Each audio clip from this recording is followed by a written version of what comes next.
Assalamualaikum warahmatullahi wabarakatuh. Perkenalkan, nama saya Muhammad Yudan Rosidi dari Prodi Manajemen Pendidikan Islam dari kelas MPIB dengan NIM 060203211036. Di sini saya akan menjelaskan teknik penulisan karya tulis ilmiah. Pembahasan. Pengertian karya tulis ilmiah. Karya ilmiah adalah laporan tertulis dan diterbitkan yang memaparkan hasil penelitian atau pengkajian yang telah dilakukan oleh seseorang atau sebuah tim dengan memenuhi kaidah dan etika keilmuan yang dikukuhkan dan ditaati oleh masyarakat keilmuan. Karya ilmiah terbentuk dari kata karya dan ilmiah. Karya berarti kerja dan hasil kerja, dan ilmiah berarti bersifat ilmu. Dengan demikian, karya ilmiah berarti kerja atau hasil kerja berdasarkan ilmu atau kerja yang bersifat ilmu. Ilmu merupakan pengetahuan yang diperoleh berdasarkan metode-metode ilmiah. 2. Langkah-langkah pembuatan karya tulis ilmiah. Yang pertama, tahap persiapan. Yang pertama, pemilihan topik atau masalah untuk karya tulis ilmiah. Dengan merumuskan tujuan, menentukan topik, dan menelusuri topik. Yang kedua, mengidentifikasi pembaca karya ilmiah. Yang ketiga, menentukan cakupan isi materi karya ilmiah. B. Pengumpulan informasi untuk penulisan karya ilmiah. Yang pertama, memanfaatkan perpustakaan sebagai sumber data, informasi, dan bahan untuk tulisan. Yang kedua, melakukan wawancara untuk mendapatkan informasi untuk tulisan. C. Tahap proses penulisan. Yang pertama, tahap prapenulisan. Yang kedua, pemilihan topik. Yang ketiga, tahap penulisan draft. Yang keempat, tahap revisi.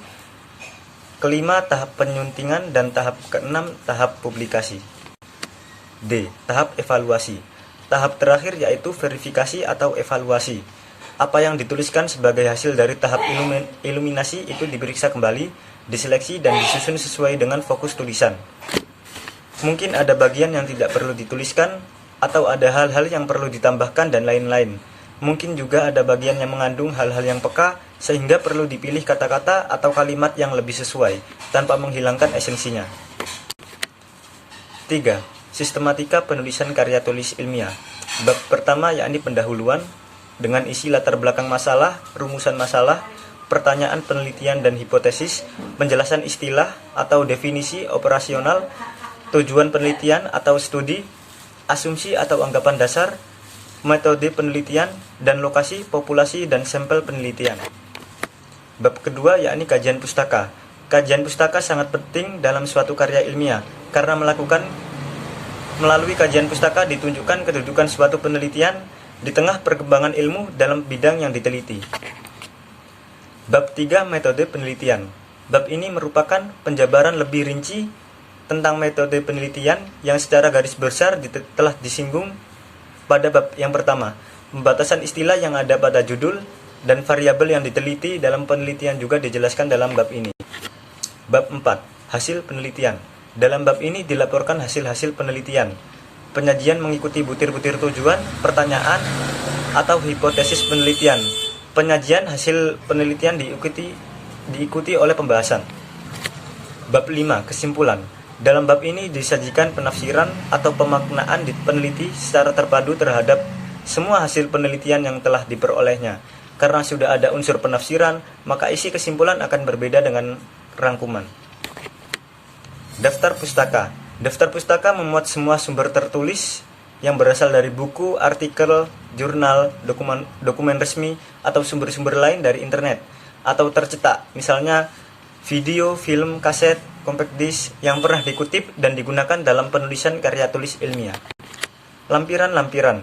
Lampiran-lampiran berisi semua dokumen yang digunakan dalam penelitian dan penulisan hasil-hasilnya menjadi satu karya tulis ilmiah.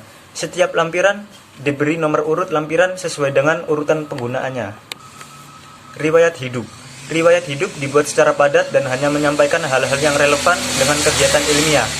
Tidak semua informasi tentang yang bersangkutan. Bab 3. Penutup, yang terdiri dari kesimpulan dan saran. Dengan kesimpulan dari hasil pembahasan di atas yang dipaparkan pada bab 2, dapat disimpulkan bahwa karya ilmiah merupakan karya tulis yang dibuat seseorang berdasarkan hasil penelitian ilmiah yang telah dilakukan dan disajikan secara fakta berdasarkan metodologi penulisan yang baik dan benar melalui langkah-langkah karya tulis ilmiah yang dilakukan secara sistematis.